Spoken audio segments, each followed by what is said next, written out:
बिस्मिल्लाहिर्रहमानिर्रहीम। Dear students, welcome to your biology class. Biology में हम जो है लास्ट क्लास में हमने बात की कि हमारे पास जो मैट्रिक क्लास की बायोलॉजी है उसमें एक नई बुक आई हुई है जी। और उस नई बुक में हमारे पास 9 चैप्टर है। और इन 9 चैप्टर्स को अगर हम देखें तो ये हमारी जो 9th की बायोलॉजी की बुक है उसी से आगे कंटिन्यूटी में आती है। यानी 9th क्लास की बायोलॉजी जहां खत्म होती है वहीं से आपकी मैट्रिक की बायोलॉजी स्टार्ट हो जाती है। बहुत सारे टर्म्स है हमारे पास जो हमने 9th क्लास में पढ़े हैं और मैट्रिक क्लास में वो यूज होते हैं। लिहाजा हम ये कर रहे थे जी, हम 9th क्लास का रिव्यू ले रहे थे। हमने 9th क्लास की बायोलॉजी में जो अहम तरीन चीजें पढ़ी हैं हम थोड़ा सा उनको रिपीट कर रहे थे, रिवाइज कर रहे थे, ताकि हमारे लिए मैट्रिक क्लास को पढ़ना थोड़ा आसान हो जाता है। हमने चैप्टर 1, 2, 3 देख लिया था, चैप्टर 4 भी देख लिया था, हमने इनके रिव्यूज कर लिए थे, हमने बात कर ली थी यहां तक की। ठीक है, अब हम करते हैं जरा जी चैप्टर नंबर 5। अच्छा, बायो की जो 9th क्लास में हमारे पास चैप्टर नंबर 5 था वो था एंजाइम्स। एंजाइम्स ऐसा टॉपिक था जो हमने फर्स्ट टाइम 9th क्लास में पढ़ा है। इससे पहले वाली जो बुक थी बायोलॉजी की उसमें ये एंजाइम नाम का टॉपिक नहीं था। एंजाइम्स क्या होते हैं जी? एंजाइम्स कुछ ऐसे केमिकल सब्सटेंसेस होते हैं आपकी बॉडी के अंदर जो किसी भी आपकी बॉडी के जो केमिकल रिएक्शंस होते हैं उनमें हिस्सा नहीं लेते, उनमें शामिल नहीं होते, बस उन रिएक्शंस की स्पीड को इंक्रीज कर देते हैं। रिपीट करूंगा, केमिस्ट्री में आपने एक टर्म पढ़ा होता है कैटलिस्ट। केमिस्ट्री में कैटलिस्ट क्या होते हैं? कुछ ऐसे सब्सटेंस होते हैं जो किसी भी केमिकल रिएक्शन की स्पीड को बढ़ा देते हैं या कम कर देते हैं। इसी तरीके से ये जो एंजाइम्स होते हैं इनको हम कहते हैं बायो कैटलिस्ट, लिविंग ऑर्गेनिजम्स के कैटलिस्ट। ये क्या होते हैं? ये ऐसे केमिकल सब्सटेंस होते हैं आपकी बॉडी के अंदर जो आपकी बॉडी के केमिकल रिएक्शन में शामिल नहीं होंगे, यानी आपकी चीजों के अंदर शामिल नहीं होंगे, आपके केमिकल रिएक्शन में ऐड नहीं होते। इनकी वजह से आपका केमिकल रिएक्शन जल्दी हो जाता है। यानी सपोज करें कि फॉर एग्जाम्पल अगर आपका कार्बोहाइड्रेट टूट रहे, एक केमिकल रिएक्शन है, एक मेटाबॉलिक रिएक्शन है आपकी बॉडी में कि कार्बोहाइड्रेट टूटेगा और वो कन्वर्ट हो जाएगा किसमें? ग्लूकोज में। अगर एंजाइम ना हो तो ये रिएक्शन काफी टाइम में हो, सपोज करें जी 4 दिन, 6 दिन, 10 दिन, 15 दिन में होगा। अगर एंजाइम्स नहीं हो तो फिर ये कार्बोहाइड्रेट का टूट कर ग्लूकोज बनना ये काफी टाइम लग जाएगा। इसमें एंजाइम्स क्या करते हैं कि आपकी बॉडी के अंदर इस केमिकल रिएक्शन में ग्लूकोज में शामिल नहीं होंगे, कार्बोहाइड्रेट में शामिल नहीं होंगे, इसकी स्पीड बढ़ा देंगे। जो रिएक्शन हफ्तों में हो रहा था वो घंटों में हो जाएगा। Speed, increase the speed of the reaction, that are called enzyme. Enzymes के कैरेक्टरिस्टिक्स भी देखे थे हमने इस चैप्टर में, वो ये कि नंबर 1, आपके एंजाइम ज्यादातर प्रोटीन से बने हुए होते हैं। आपकी बॉडी में जितने भी एंजाइम्स होंगे most of them are made up of proteins, protein से बने हुए होते हैं। एक बात। दूसरा कैरेक्टर हमने ये देखा था कि इनका साइज बहुत बड़ा होता है, they are heavy, they are large molecular wait.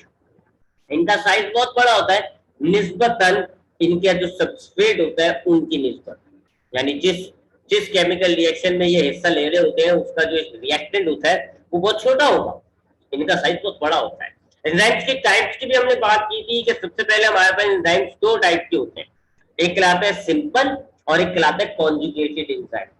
Simple enzymes कहा जाता है उन एंजाइम्स को जो मुकम्मल तौर पर 100% प्रोटीन से बने हुए होते हैं, उनको आप कहोगे सिंपल एंजाइम्स। और दूसरे किस्म के एंजाइम्स होते हैं कॉन्जुगेटेड एंजाइम्स, इनको हम होलो एंजाइम्स भी कहते हैं। ये मुकम्मल तौर पर प्रोटीन से नहीं बने हुए होते, ज्यादातर इनके अंदर प्रोटीन होता है लेकिन प्रोटीन के अलावा थोड़ा सा नॉन प्रोटीन हिस्सा भी होगा। ठीक है, अगर मैं डायग्रामेटिकली दिखाऊं आपको तो सपोज करें कि ये एक एंजाइम है और ये मुकम्मल तौर पर मैं जरा कलर चेंज करूं, ब्लैक लेता हूं ना, ब्लैक अच्छा लगता है। ये आपके पास सपोज करें कि एक एंजाइम है और मुकम्मल तौर पर ये प्रोटीन से बना हुआ है, completely made up of protein, तो इसको आप कहोगे कि ये है सिंपल एंजाइम। और अगर आपके पास एक एंजाइम है जी, सपोज करें ये एक एंजाइम है लेकिन ये मुकम्मल तौर पे प्रोटीन से नहीं बना हुआ, बल्कि सपोज करें जी इसके अंदर ये जो ब्लैक पोर्शन है ये प्रोटीन है और जो रेड पोर्शन है वो एक नॉन प्रोटीन पार्ट है, यानी कि ये जो लाल वाला हिस्सा है ये प्रोटीन नहीं है, कोई दूसरा कंपाउंड है, कार्बोहाइड्रेट है, लिपिड है, कोई इनऑर्गेनिक है। तो ऐसे वाले एंजाइम्स को हम कहते हैं कॉन्जुगेटेड ऐसे वाले एंजाइम्स को हम कहते हैं कॉन्जुगेटेड एंजाइम। मैं लिख देता हूँ कॉन्जुगेटेड एंजाइम। ठीक है। अब कॉन्जुगेटेड एंजाइम में हमारे पास दो हिस्से होते हैं, एक प्रोटीन वाला हिस्सा नजर आ रहा है, मेजर पोर्शन आपका प्रोटीन से बना हुआ है, और एक होता है कि रेड वाला यानी कि नॉन प्रोटीन पार्ट। तो ये जो प्रोटीन वाला हिस्सा है इसको हम कहते हैं एपो एंजाइम। प्रोटीन पार्ट है ये वाला, जो प्रोटीन पार्ट है ना ये वाला, इसको हम कहते हैं एपो एंजाइम। और ये जो नॉन प्रोटीन पार्ट है ये वाला, जो नॉन प्रोटीन पार्ट होता है कॉन्जुगेटेड एंजाइम में, इसको हम कहते हैं प्रोस्थेटिक ग्रुप। ठीक है। कॉन्जुगेटेड एंजाइम में हमारे पास दो हिस्से होते हैं, एक प्रोटीन पार्ट होता है that is called the apo enzyme, और एक नॉन प्रोटीन पार्ट होता है उसको हम कहते हैं प्रोस्थेटिक ग्रुप। अब प्रोस्थेटिक ग्रुप में भी दो मामला हो सकते हैं जी, दो मामला हो सकते हैं, एक और एक।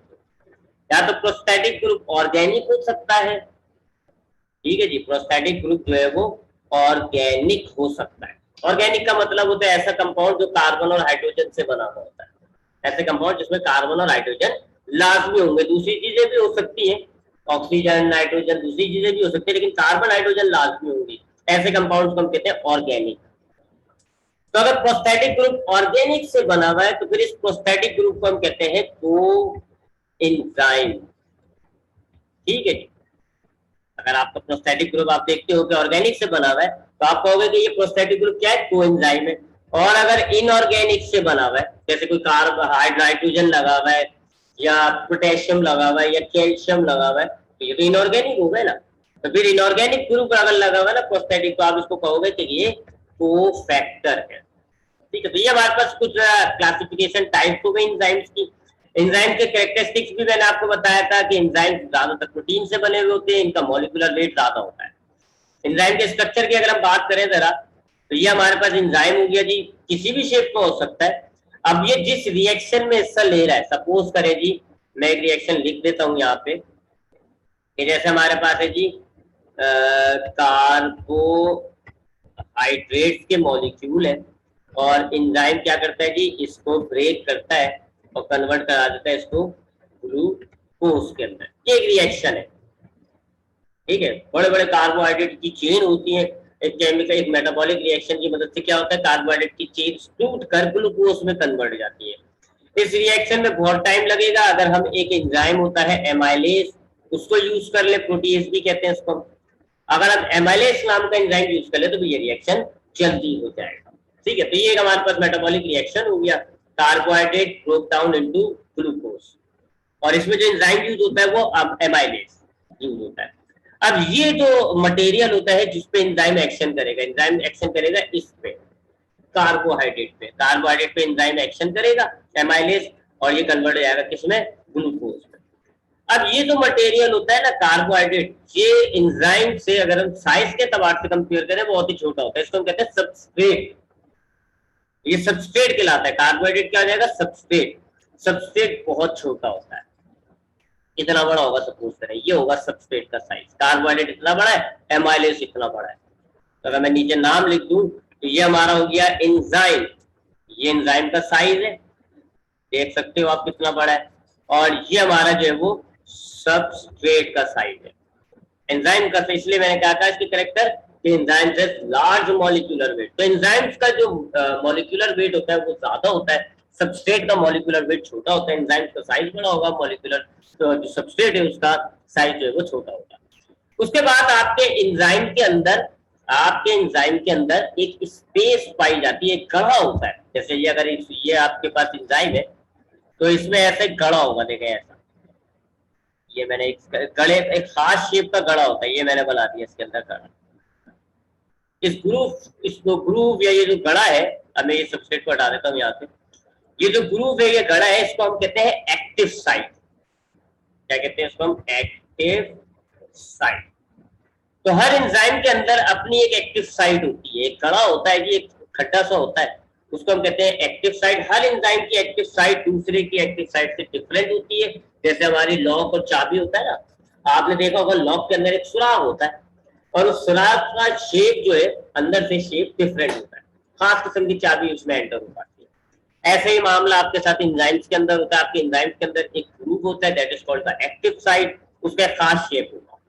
अब आपके जो सबस्ट्रेट के मॉलिक्यूल होते हैं उनका शेप भी अलग अलग होता है, और एक्टिव साइट में जो सबस्ट्रेट का मॉलिक्यूल एंटर होगा एंजाइम उसी से ही एक्टिव होगा। इसकी मैंने आपको बताया था लॉक एंड की थ्योरी। तो यूं हम कहते हैं कि enzymes are specific in nature. हर एंजाइम हर किसी रिएक्शन में इस्तेमाल नहीं होता, हर एक एंजाइम एक पर्टिकुलर रिएक्शन में इस्तेमाल हो रहा होता है, क्योंकि उसकी जो ग्रुप होती है, उसकी जो एक्टिव साइट होती है, वहां पर जो सबस्ट्रेट लगेगा वो स्पेसिफिक हो जाएगा। तब यहाँ पर इस वाली एक्टिव साइट में ऐसे शेप का कोई मॉलिक्यूल लगेगा, ऐसे शेप का,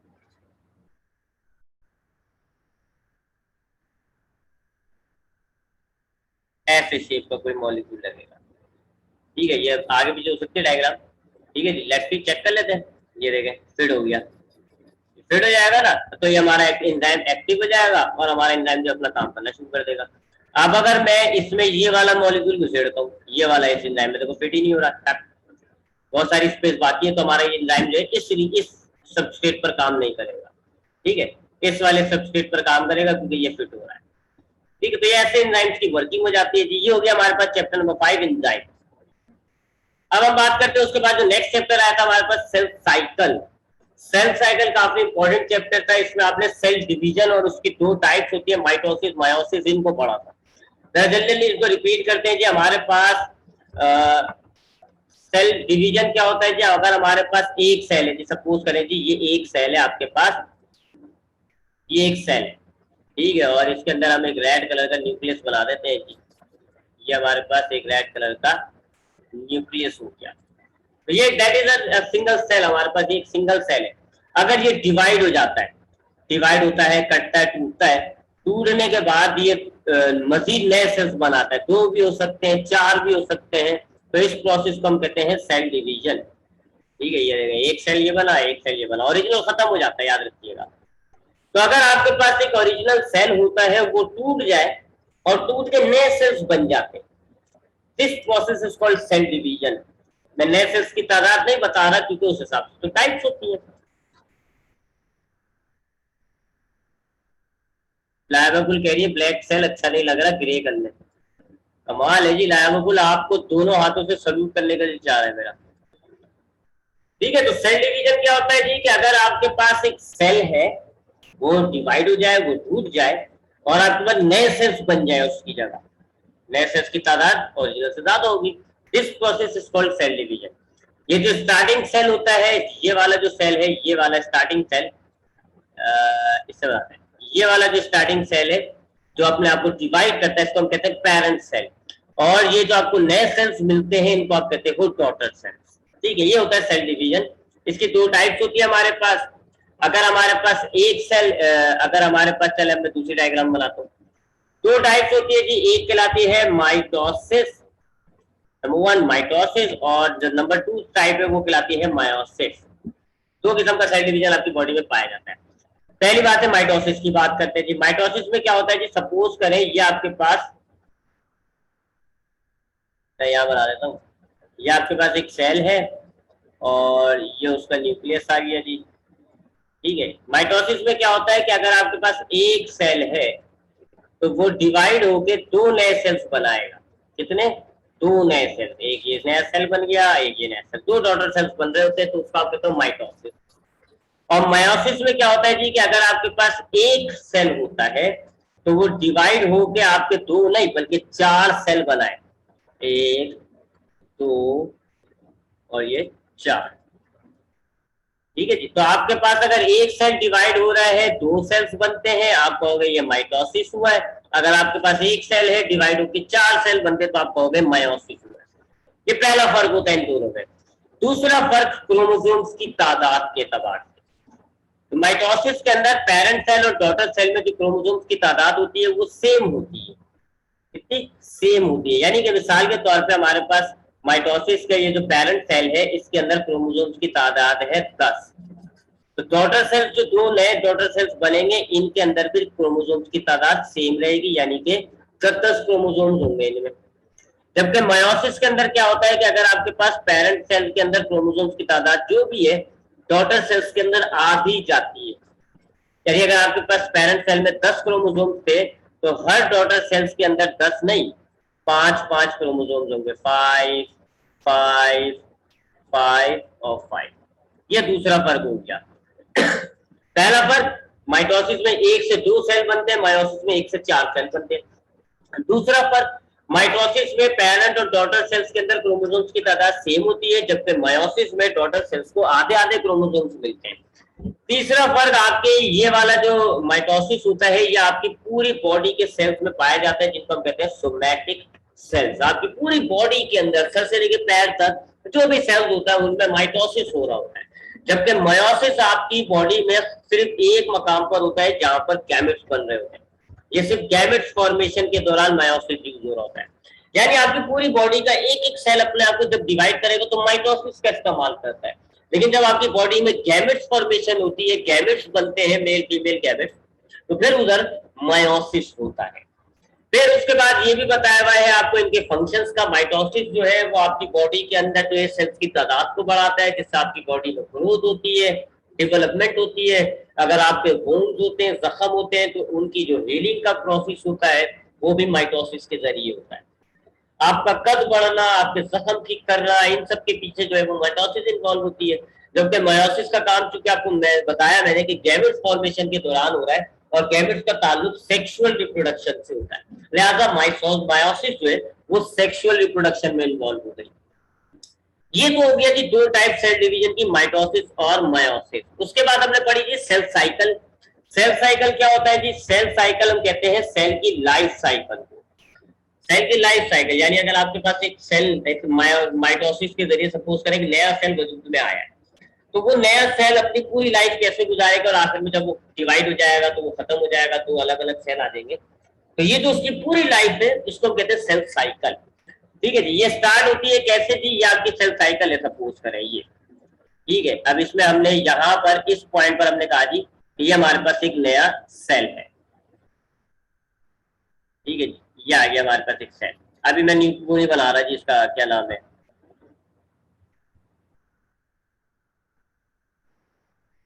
न्यूक्लियस नहीं बना रहा। ठीक है, तो ये मेरे पास एक सेल है जी ब्लैक कलर का। चले मैं तो कलर दे देता हूँ ब्लैक। ये मेरे पास एक सेल है जी, ये अभी अभी आया है, यानी कि माइटोसिस के नतीजे में ये अभी अभी ताजा ताजा पैदा हुआ है। तो यहाँ इसका ये फर्स्ट डे हो गया। सेल साइकिल से मुराद होगा इसकी पूरी लाइफ और आखिर में ये फिनिश हो जाएगा। तो इसकी ये पूरी लाइफ जो है इसको हम कहेंगे सेल साइकिल। सेल साइकिल के अंदर दो बड़े फेसेस होते हैं। एक बड़ा फेज जो होता है जो कि ज्यादा टाइम रहता है उसको हम कहते हैं इंटरफेज, यहां से लेके यहां तक। ये सारा, जिसको अब मैं ब्लैक कलर दे रहा हूँ, ब्लैक नहीं दूंगा इसको, मैं पिंक कलर दे देता हूँ। ये सारा जो फेस है ये कहलाता है इंटरफेस। इंटरफेस के अंदर ये अपने आप को बड़ा करेगा, अपने साइज को बड़ा करेगा, अपने ऑर्गेनल्स की तादाद को बढ़ाएगा, अपने एंजाइम्स बनाएगा और डीएनए को रेप्लिकेट करता है। ठीक है, इंटरफेस के अंदर डिवीजन नहीं होगी। इंटरफेस के शुरू में ये एक है, आखिर में भी ये एक ही रहेगा। ठीक है, यानी कि यार ये लाइन बार बार आती है, यानी कि इंटरफेस यहाँ खत्म हो रहा है सपोज करें ना यहाँ पे, तो यहाँ तक भी ये सेल जो है वो एक ही रहेगा, तो थोड़ा बड़ा हो गया, देखें साइज वाइज इंक्रीज हो गया जी, लेकिन तादाद इसकी सेम ही है, एक था एक ही रहेगा। तो ये जो फर्स्ट है जिसकी इसकी लाइफ साइकिल का ज्यादातर हिस्सा इंटरफेस होता है, जिसके अंदर ये अपने साइज को बढ़ाएगा, अपने अंदर के ऑर्गेनल्स की तादाद को बढ़ाएगा, एंजाइम्स बनाएगा, अपने आप को डिवीजन के लिए तैयार करता है, डीएनए को रेप्लिकेट करता है। This phase is called interface. इसके अंदर तीन हिस्से होते हैं जी। एक हिस्सा हो गया ये वाला हिस्सा हो गया और एक हिस्सा हो गया ये वाला। ठीक है, नाम भी लिख देते हैं, चले मैं इसको हम कहते हैं G1। उसके बाद इसको हम कहते हैं S यानी सिंथेसिस फेज, और इसको हम कहते हैं G2। ये तीन फेजेस होते हैं इंटरफेस में, G1, S और G2। G1 ग्रोथ 1, इसके अंदर ये एंजाइम्स बनाता है, ऑर्गेनल्स की तादाद को बढ़ाता है, साइज इंक्रीज करता है। एस यानी सिंथेसिस, इसमें डीएनए को रेप्लिकेट किया जाता है, हर क्रोमोसोम का डीएनए अपने आप को डुप्लीकेट कर देता है, तो एक लिहाज से डबल क्रोमोसोम को डबल डीएनए हो जाते हैं इनके अंदर। और G2 के अंदर ये मजीद डेवलपमेंट करेगा, अपने आप को मजीद ऑर्गेनल्स बनाएगा, एंजाइम्स बनाएगा जो डिवीजन के लिए चाहिए होते हैं। तो ये सारा फेज जो है इसको हम नाम लिख देते हैं यहाँ पे, ये सारा फेज हो गया जी इसका इंटरफेस। इंटरफेस में इसने अपने आप को इंक्रीज किया है बस। जबकि ये जो दूसरा हिस्सा है जिसको मैं रेड कलर दे देता हूं, ये जो रेड फेस हुआ ना लाइफ साइकिल का, इसको हम कहते हैं एम फेस। इसका क्या कहोगे, एम फेस होता है। एम मतलब माइटोटिक फेस, ठीक है, ये एम फेस हो गया। एम फेस में ये डिवीजन करता है। तो इंटरफेस एक नॉन डिवाइडिंग फेस है, एम फेस एक डिवाइडिंग फेस होता है। एम फेस में ये अपने आप को डिवाइड करेगा। डिवाइड करने के नतीजे में क्या होगा जी, दो नए सेल्स बन गए, एक ये रहा सेल, एक ये रहा सेल, दो नए सेल्स बन जाते हैं। ओरिजिनल कहां गया, पेरेंट सेल कहां गया, पेरेंट सेल तो खत्म हो गया, लिहाजा उसकी लाइफ साइकिल फिनिश। अब ये दो नए सेल्स बन जाएंगे। ये जो आपके पास पेरेंट सेल आ रहा था ये वाला जो यहाँ पे बड़ा हो गया था, अब ये अपने आप को डिवाइड करेगा। ये पेरेंट सेल तो खुद तो खत्म हो जाएगा और दो नए सेल्स बन जाएंगे। तो life cycle of the first cell यहाँ खत्म हो जाएगी, सेल साइकिल उसकी फिनिश हो जाएगी। अब ये दो नए सेल है, ये अपनी अपनी सेल साइकिल शुरू करेंगे, ठीक है। ये अपना ऐसे निकल जाएगा जी, अपनी सेल साइकिल शुरू करेगा, ये अपनी सेल साइकिल शुरू करेगा। तो दोनों की जो है वो अपनी अपनी सेल साइकिल शुरू हो जाएगी। अब एम फेज यानी डिवाइडिंग फेज जो होता है, इसके अंदर भी मैं आपको बताया था, इसके अंदर दो फेजेस होती है जी। सबसे पहले जो है वो न्यूक्लियस डिवाइड होना शुरू होता है। ये न्यूक्लियस डिवाइड हो रहा है जी। इस न्यूक्लियस डिवीजन को हम कहते हैं कैरियोकाइनेसिस, कैरियोकाइनेसिस। और उसके बाद दूसरे हिस्से में साइटोप्लाज्म डिवाइड होता है और साइटोप्लाज्म की डिवीजन को हम कहते हैं साइटोकाइनेसिस। यहाँ पे साइटोकाइनेसिस हो रहा है, ठीक है, यहाँ साइटोकाइनेसिस हो रहा है और यहाँ पर ये कैरियोकाइनेसिस, ठीक है जी। तो एम फेज जब डिवाइडिंग फेज स्टार्ट होगा तो पहले न्यूक्लियस ब्रेक होता है, टूट के दो न्यूक्लियस बनते हैं, उसको आप कहोगे कैरियोकाइनेसिस। और उसके बाद साइटोकाइनेसिस होता है। कैरियोकाइनेसिस भी आपने पढ़ा है कि इसमें कुछ चार फेजेस होते हैं, प्रोफेज, मेटाफेज, एनाफेज और टीलोफेज। तो पहले प्रोफेज होगा, फिर मेटाफेज, फिर एनाफेज, फिर टीलोफेज, तो कैरियोकाइनेसिस खत्म हो जाती है, फिर साइटोकाइनेसिस की बारी आती है और साइटोप्लाज्म जो है वो ब्रेक हो जाता है। So that is the chapter number 6 cell cycle. आगे बढ़ते हैं जी। अब आते हैं हम चैप्टर नंबर 7 पर, बायो एनर्जेटिक्स। बायो एनर्जेटिक्स के अंदर हमने जो है कि दो मेन चीजें पढ़ी हैं, दो मेन हमारे पास जो मेटाबॉलिक रिएक्शंस होते हैं उनको पढ़ा है। Number 1 photosynthesis. सबसे पहले तो हमने इस चैप्टर में ये वाला रिएक्शन पढ़ा, ये मेटाबॉलिक रिएक्शन पढ़ा, फोटोसिंथेसिस। ये प्लांट्स में होता है या हर उस ऑर्गेनिज्म में होता है जो ग्रीन कलर का दिखेगा। पहली बात, ये दुनिया के तमाम ऑर्गेनिजम्स में नहीं होता, ये फंगस में नहीं होता, ये एनिमल्स में नहीं होता, ये ह्यूमंस में नहीं होता। ये उन ऑर्गेनिजम्स में होता है जिनके अंदर एक खास किस्म, उनके सेल के अंदर एक खास किस्म का ऑर्गेनल होता है जिसको हम कहते हैं क्लोरोप्लास्ट। क्लोरोप्लास्ट, ठीक है जी। ऐसे ऑर्गेनिजम्स जिनके सेल में ये वाला ऑर्गेनल पाया जाएगा, क्लोरोप्लास्ट, उनके अंदर ये रिएक्शन हो रहा होता है।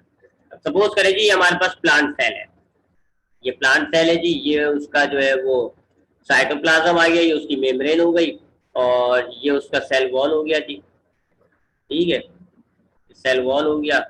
ये उसका जो है वो न्यूक्लियस कह लेते हैं जी, ग्रे कलर का, ये न्यूक्लियस हो गया।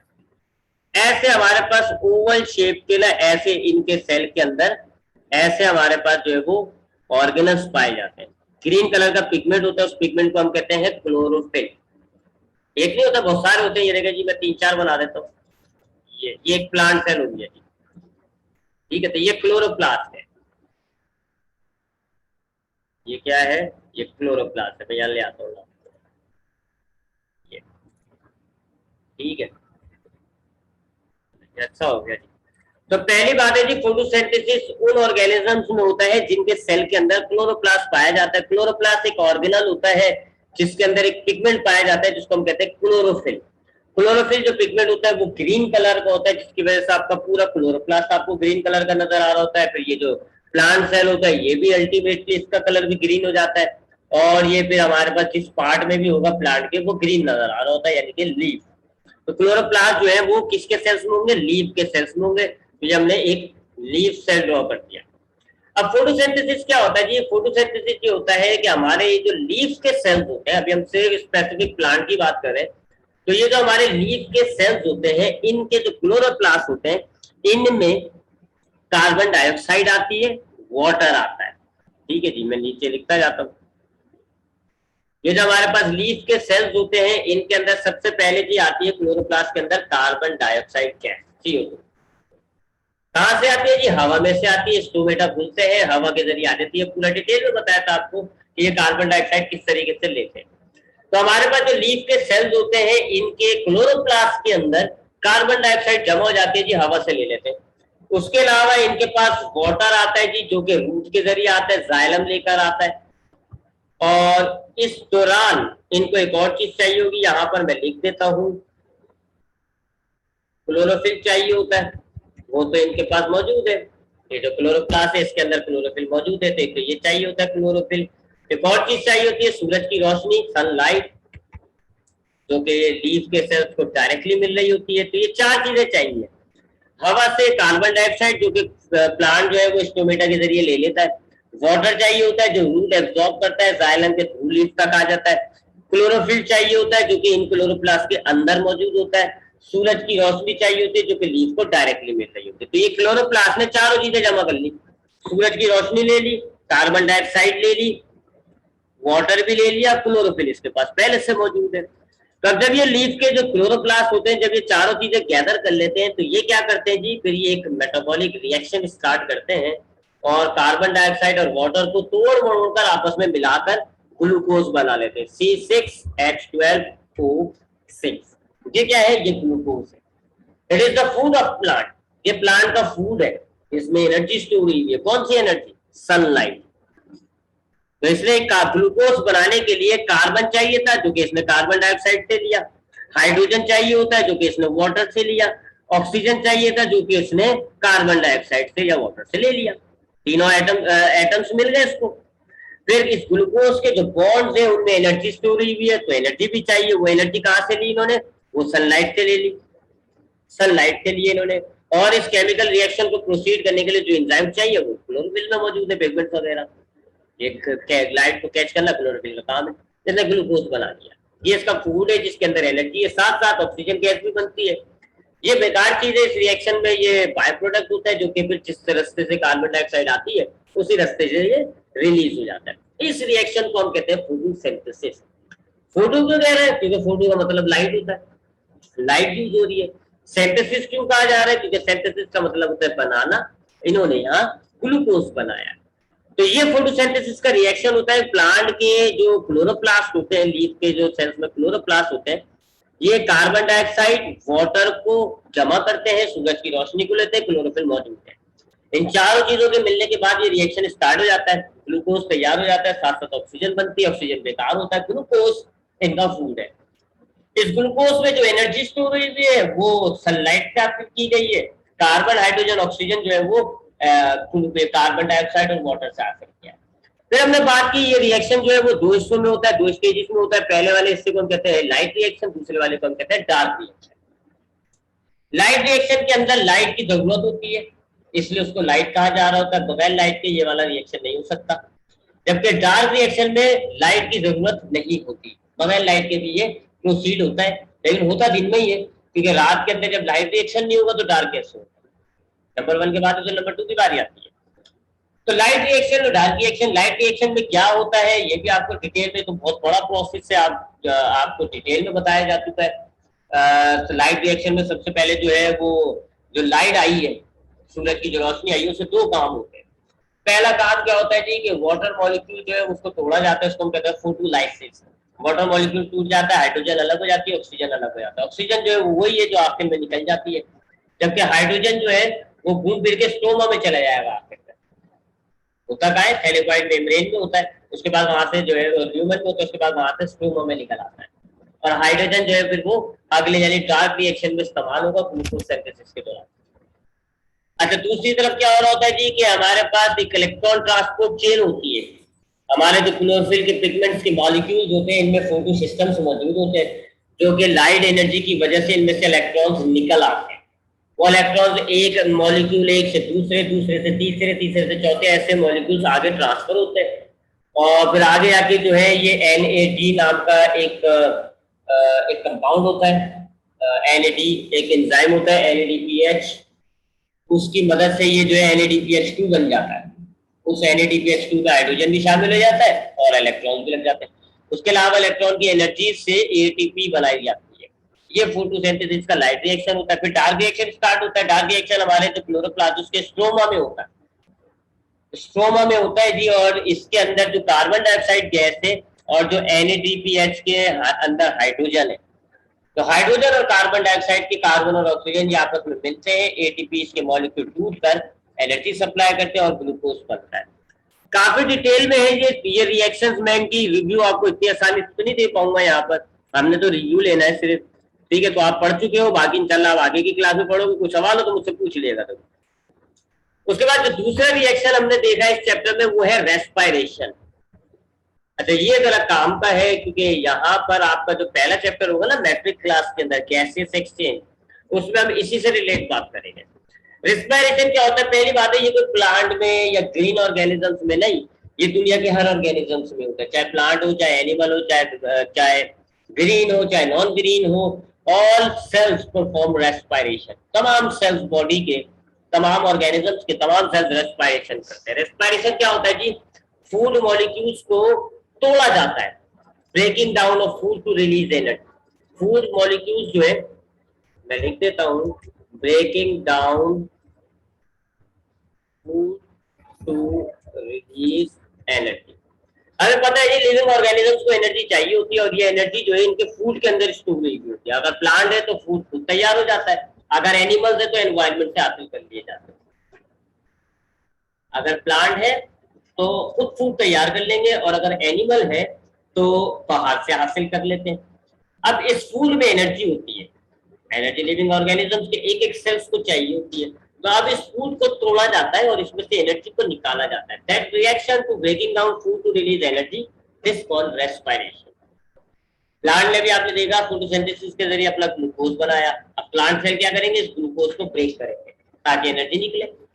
एनिमल सेल्स फोटोसिंथेसिस नहीं करते, एनिमल सेल्स खुद ग्लूकोज नहीं बना सकते, तो ये एनवायरनमेंट से हासिल कर लेते हैं। और जब ये एनवायरनमेंट से हासिल करते हैं तो फिर अब इस फूड को ब्रेक करके इसमें से एनर्जी निकाली जाएगी, तो ये जो हो जाएगा ये रेस्पिरेशन कहलाएगा। तो तमाम किस्म के ऑर्गेनिज्म रेस्पिरेशन करते हैं। ये एक सेलुलर प्रोसेस होता है। सेलुलर प्रोसेस का मतलब हो गया कि ये आपकी बॉडी का एक एक सेल खुद से परफॉर्म करेगा, कोई सिस्टम नहीं होता। ये नहीं है कि आपके फूड के मॉलिक्यूल्स को कोई सिस्टम है आपकी बॉडी में, वो तोड़ के उसमें से एनर्जी निकाले और फिर तमाम सेल्स को एनर्जी प्रोवाइड करे, ऐसा नहीं होता। आपकी बॉडी के अंदर आपका एक एक सेल अपना रेस्पिरेशन खुद करेगा। एक एक सेल फूड लेगा, हर सेल आपका फूड लेगा, ऑक्सीजन लेगा और उसको तोड़कर अपनी एनर्जी एटीपी की शक्ल में खुद निकालता है। ठीक है, तो ये सेलुलर प्रोसेस होता है। अब इस रिएक्शन में ये इस रिएक्शन के अंदर होता क्या है जी? फूड मॉलिक्यूल होता है, लेट्स टेक ग्लूकोज C6H12O6, ये ब्रेक होगा, एनर्जी निकलेगा। दो टाइप्स की होती है, पहले टाइप्स की बात कर लेते हैं। जी। इसकी दो टाइप्स बताई होंगी आपको हमने। एक मिनट रुके जरा, ये हाँ, दो किस्म का होता है जी, इसकी दो टाइप्स होती हैं। एक कहलाता है एरोबिक रेस्पिरेशन और एक कहलाता है एनएरोबिक रेस्पिरेशन। दो किस्म का होता है। अगर फूड की ब्रेकिंग डाउन करने के लिए, यानी फूड को तोड़ने के लिए ऑक्सीजन की जरूरत होती है, ऑक्सीजन की मदद से फूड को तोड़ा जाता है, उसको हम कहते हैं एरोबिक। ठीक है, एरोबिक के अंदर ऑक्सीजन चाहिए आपको। और अगर हम देखते हैं कि फूड बगैर ऑक्सीजन के टूट जाता है एंजाइम्स वगैरह की मदद से, बगैर कोई ऑक्सीजन लगे फूड टूट जाए, तो इसको हम कहते हैं एनएरोबिक रेस्पिरेशन। एरोबिक रेस्पिरेशन जो होती है उसके अंदर एनर्जी ज्यादा निकलती है क्योंकि पूरा फूड मॉलिक्यूल टूट जाता है, मुकम्मल तौर पर टूट जाता है, उसमें से जितनी भी एनर्जी स्टोर होती है सारी रिलीज हो जाती है।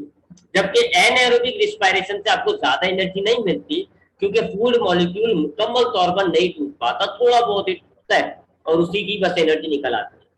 अल्टीमेटली आपका काफी बड़ा फूड का मॉलिक्यूल रह जाता है, टूटने बाकी रह जाता है।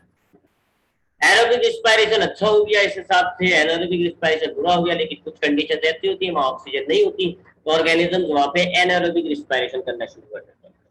हमने यहाँ पर इस चैप्टर में सिर्फ एरोबिक रेस्पिरेशन की बात करी हुई है, तो एरोबिक रेस्पिरेशन की बात कर लेते हैं। ये हमारे पास फूड मॉलिक्यूल हो गया C6H12O6, क्योंकि एरोबिक रेस्पिरेशन है तो इसको ऑक्सीजन चाहिए होगी, ये आ गया जी ऑक्सीजन। अब ये फूड ब्रेक करेगा, आपका ग्लूकोज जो है वो फूड है, ऑक्सीजन इसको ब्रेक करेगा, क्या बनेगा? कार्बन डाइऑक्साइड गैस, साथ साथ वाटर बनता है, ये दोनों वेस्ट प्रोडक्ट है, आपकी बॉडी से रिलीज हो जाएंगे और साथ साथ आपकी एनर्जी तैयार होती है।